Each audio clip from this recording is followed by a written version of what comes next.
किसमें दिखा? दर्पण में आपको दिखाई दिया कि आपके गाल में थोड़ा सा दाग लगा है। साफ किसे करोगे? दर्पण को। दर्पण को किसे करना है? अपने गाल को नहीं पहुंचोगे तो दर्पण में क्या दिखेगा?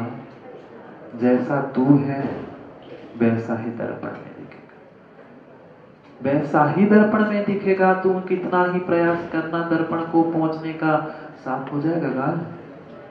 नहीं होगा। आपने गाल साफ कर लिया, दर्पण में भी आपका प्रतिबिंब साफ दिखेगा, पर आपका ही रुमाल, आपका ही हाथ, आपका ही गाल था, दर्पण के पास क्यों गए?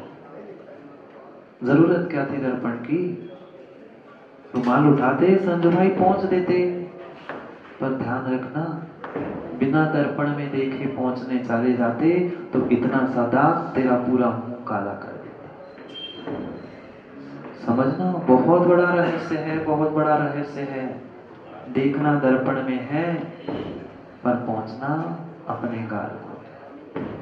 देखना परमात्मा को है, बैठना परमात्मा के पास है, पर ठीक करना अपनी आत्मा को। लोग समझते हैं परमात्मा के लिए कर रहे हैं, परमात्मा के लिए नहीं, अंदर बैठे हुए भगवान आत्मा के लिए कर रहे, क्योंकि मुझे भी उनके जैसा बनना है। क्योंकि जैसे वह दर्पण को आदर्श कहते हैं, परमात्मा भी हमारे लिए आदर्श है, और उन आदर्श जैसा मुझे बनना है, इसलिए उनके चरणों में बैठने की किनकी बात कर रहे हैं? जिसने, कोई व्यक्ति विशेष नहीं, कोई व्यक्ति विशेष नहीं, जिसने जिसने आज तक राग द्वेष कामादि भावों को जीत लिया है, उन सभी जीवों की बात कह रहे हैं। कोई एक व्यक्ति विशेष की बात है ही नहीं है, क्योंकि देखना हमारे चैनागम में मात्र वंदे तद्गुण याद है आप लोगों को? कितना सारा याद है, आपसे बहुत जल्दी गाने लगते आप लोग, जानते तो बहुत कुछ है। वंदे तद्गुण लब्ध है, उनके गुणों को प्राप्त करने के लिए हम नमस्कार कर रहे हैं, पर उनके कितने गुणों को प्राप्त कर लिया? एक दो छोड़ दो, एक अंश नहीं। फिर क्या हमारी मात्र क्रियाओं को दोहराना, परमात्मा के पास आकर बैठ जाना, इतना ही लक्षण काफी है धर्मात्मा कहने के लिए? नहीं है। अभी तक मात्र हम उस, बुरा तो नहीं लगेगा आप लोगों को? कह दूं क्या? सबका बिल्कुल आज लोगों ने ऐसा ही किया है, जैसे वे बेचारे चूहे छिपकली भगवान के ऊपर नीचे घूमते हैं, हम आगे पीछे घूमते रहे, पर सुधार कुछ नहीं कर। सही है गलत कहाँ बोला था? बिल्कुल सही है। वे तो फिर भी त्रियंश थे, ऊपर नीचे घूम रहे थे, हम इंसान बन के भी देव शास्त्र गुरु के आगे पीछे घूमते रहे, पर सुधार इतना सा भी। कितना राग, कितना द्वेष, कितने हम कसाय से भरे हैं। परमात्मा के चरणों में, मंदिर में भी बैठकर एक दूसरे से राग द्वेष के अलावा कुछ भी नहीं कर।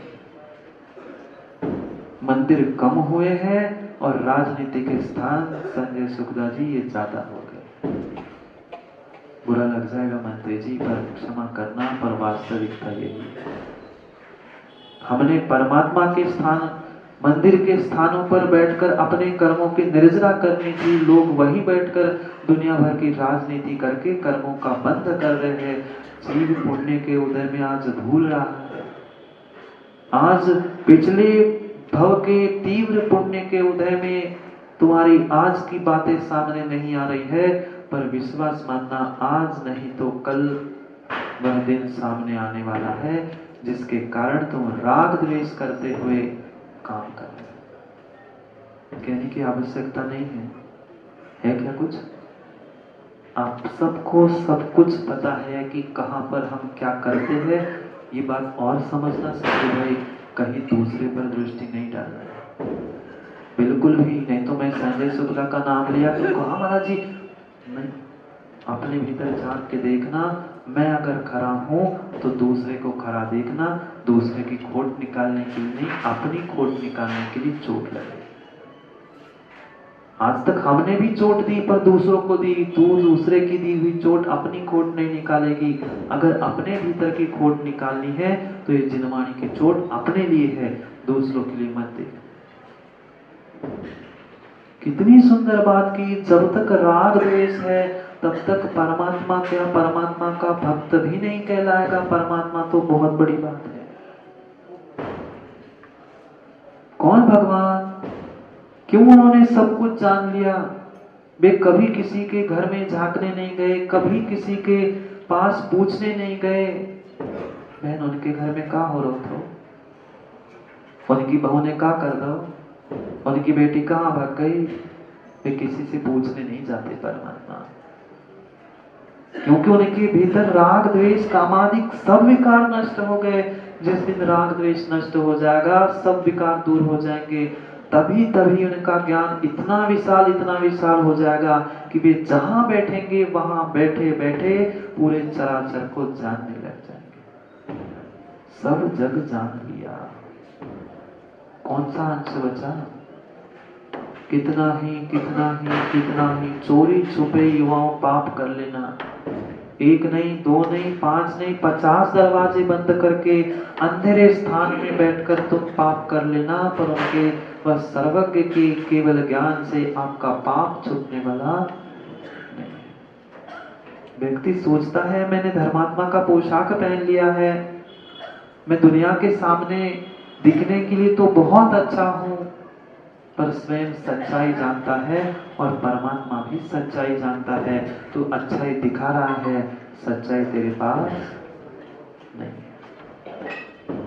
कितना ही बन लेना, कितना ही बनने का प्रयास कर लेना, पर तुम्हारे भीतर की जो अच्छाई सच्चाई है वह परमात्मा जान के रहे।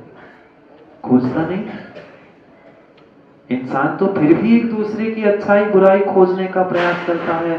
परमात्मा खोजता कुछ भी नहीं है, पर फिर भी चराचर कोई ब्रह्मांड की ऐसी वस्तु नहीं है, कोई द्रव्य गुण पर्याय शेष नहीं है कि उनके ज्ञान में नहीं झलकी। पूरे संसार की पूरी वस्तुएं उनके ज्ञान में झलकती ही है। सब जग जान लिया। जीते जी नहीं, मरते मरते नहीं, जीते किसको जीता है? आज हर व्यक्ति जीतने के पीछे पड़ा है, हर व्यक्ति जीतने के पीछे पड़ा है। सुनो किसे जीतना है? हमने दूसरों को जीतने का प्रयास किया, दूसरों को हराने का प्रयास किया, पर न स्वयं जीत पाए, न अपनी स्वयं की विषय कसायों को हरा पाए। उन्होंने दूसरों को नहीं जीता। दूसरों को जीतने वाले कोटि भट्ट सहस्त्र भट्ट बहुत हो सकते हैं, पर स्वयं को जीतने वाले वीतरागी गिने चुने। कठिन नहीं है। दूसरों को मना लेना, नहीं मनाते ना। सुबह से लेकर शाम तक कितनों को मनाना पड़ता है। कभी बेटे को, कभी बेटे के पिता को, कभी बेटे के पिता को, कितनों को मना लेना। दूसरों को मना लेना, दूसरों को जीत लेना कठिन नहीं है, जितना कठिन स्वयं को मनाना और स्वयं को जीतना। जिस दिन निर्णय हो जाएगा कि नहीं अपने आप को मैं मना लूंगा, उस दिन निर्णय हो जाएगा। ये कहने की बातें होती है, ये कहने की बातें होती है, ये नहीं मान रहा है, वो नहीं मान रहा है, ये तो मात्र कहना है, मेरा मन नहीं रहा है। जिस दिन मेरा मन मान जाएगा, फिर दुनिया की कोई ताकत नहीं है।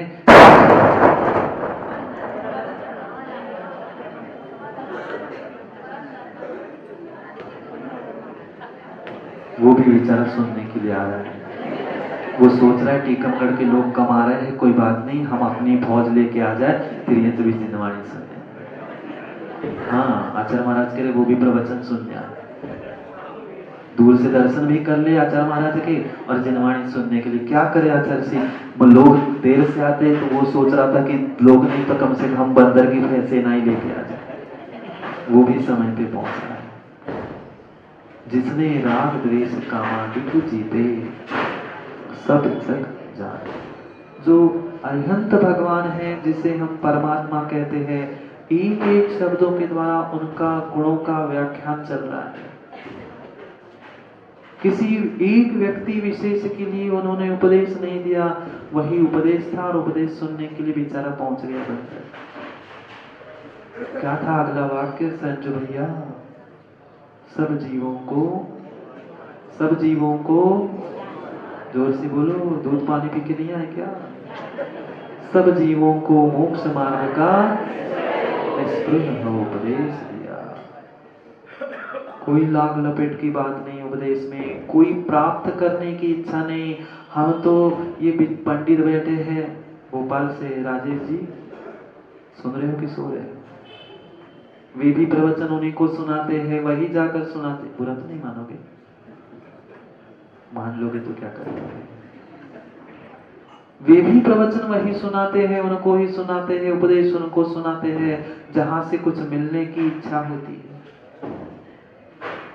प्रशंसा हो चाहे धन हो, दोनों प्रकार का लोभ जहां होता है, वही व्यक्ति कुछ अच्छी बात देने का, उपदेश करने का प्रयास करता है।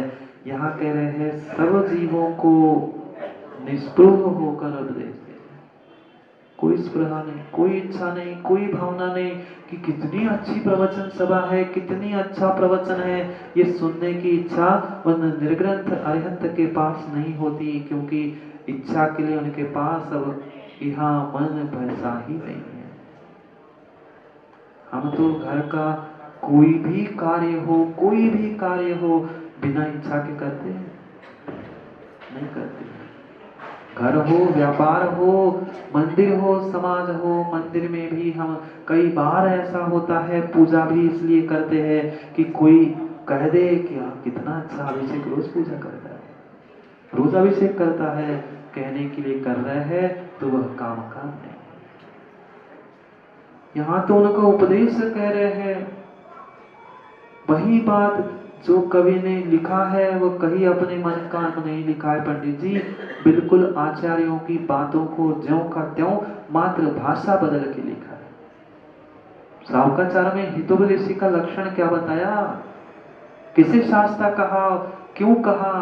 धनन स्वरूपी करण स्पर्शान, जैसे ढोलक पर हाथ मारने पर वो इच्छा नहीं करता कि कोई मेरी आवाज को सुंदर कह दे, कुछ उसके बदले में वापस दे, कोई इच्छा नहीं है। ऐसा ही अरिहंत का हितोपदेशी का उपदेश होता है, कोई इच्छा प्रशंसा की भाव नहीं। हम तो घर में भोजन भी खिलाते हैं माताओं, भोजन नहीं कराते ना, भोजन कम कराते हैं, प्रशंसा ज्यादा सुनने। कैसा लगा, कैसा बना है? गटका नहीं बेचारे ने पहले कहना पड़ता है राजेश पंडित जी अच्छा बना है। हंस रहे हो? नहीं कहना पड़ता क्या? कुछ ज्यादा ही हंस रहे हो। कैसे ही बना हो कहना अच्छा ही पड़ता है।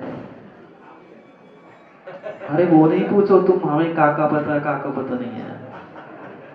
वे पूछ रहे हैं महाराज जी आपको कैसा पता, आपने तो शादी करी नहीं है, फिर आपको कैसे पता? इसलिए तो नहीं करी, झूठी प्रशंसा ना करनी पड़े, इसलिए हम पहले ही भागे आए थे। झूठी कहने से अच्छे जैसे सांची कहे। यहाँ करनी है प्रशंसा तो जिनवाणी माँ की करो ना, छल कपट वाली, संसार बढ़ाने वाली किसी माँ की, किसी स्त्री की क्यों प्रशंसा करें? भले ही नहीं की हो राजेश भाई, पर रहे तो घर में ही है, आसमान से थोड़ी आए हैं, सब कुछ देखा है, जाना है, तभी तो छोड़कर भाग गया। किसको दिया, किसको उपदेश दिया? जो आएंगे मेरी प्रशंसा करेंगे, जो मेरी सेवा करेंगे, मेरी वैयावृत्ति करेंगे, उनको? सब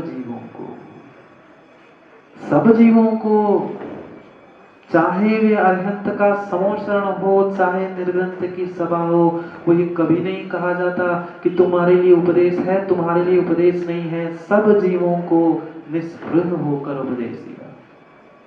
कितने गति के जीव पहुंचते हैं समोचरण में? कितने गति के जीव पहुंचते हैं?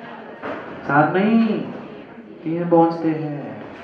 उनकी शक्ति नहीं है नारकी की वहां तक पहुंचने की, पर जिनकी जिनकी शक्ति है प्रत्येक जीव समोशरण में पहुंचता है। ऐसे नहीं कहते भगवान है हट तू तिर्यंश है तुम्हें नहीं उपदेश दूंगा, नहीं। तिर्यंश हो चाहे मनुष्य हो चाहे निर्ग्रंथ हो, सबके लिए एक शाही आशीष होता है और सबके लिए एक शाही उपदेश होता है। वो भी कोई संसार मार्ग का नहीं, कोई संसार का मार्ग का नहीं, कोई मोह मार्ग का नहीं। पहुंच मत जाना कि महाराज जी बता दो हम कौन सी दुकान खोल दे, महाराज जी बता दो हम किसके साथ कैसी व्यवहार कर ले, किसके साथ शादी कर ले, शादी का मुहूर्त बता दो, नहीं। साधु का, निर्ग्रंथ का, अरिहंत का काम मोक्ष मार्ग का उपदेश देना है। संसार मार्ग का उपदेश देना उनका काम ही नहीं है। दे सको तो मोक्ष मार्ग का उपदेश देना, दे लगा सको किसी को मोक्ष मार्ग में लगाना, संसार में लगाना, संसार बढ़ाना आपका काम नहीं।